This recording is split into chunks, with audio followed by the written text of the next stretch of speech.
नमस्कार विद्यार्थी बालमित्रांनो, आज आपण दिलेल्या आकृतीमध्ये चौकोनांची संख्या मोजणे हा घटक अभ्यासणार आहोत. आपल्याला या ठिकाणी एक आकृती दिलेली आहे. या आकृतीमध्ये चौकोनांची संख्या किती आहे हे आपल्याला मोजायचं.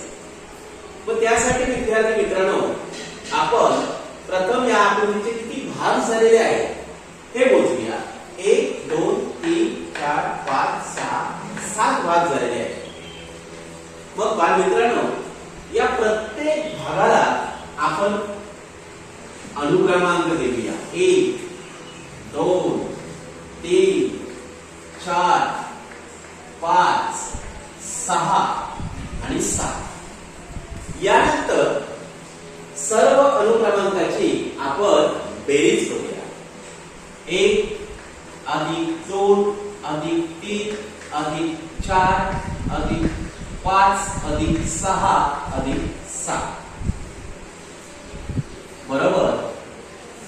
या सर्व अनुक्रमांकाची आपण बेरीज करू. 1 + 2 3 3 आणि 3 6 6 आणि 4 10 10 आणि 5 15 आणि 6 21 + 7 बरोबर 28.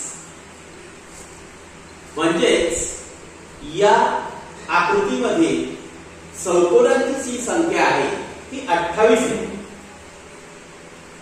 मुलांनो, तुम्ही पण अशा प्रकारच्या आकृत्या काढून त्याचे जास्तीत जास्त भाग करा किंवा त्याच्यापेक्षा कमी भाग घ्या आणि या अशा प्रकारच्या आकृत्यांचा सराव करा.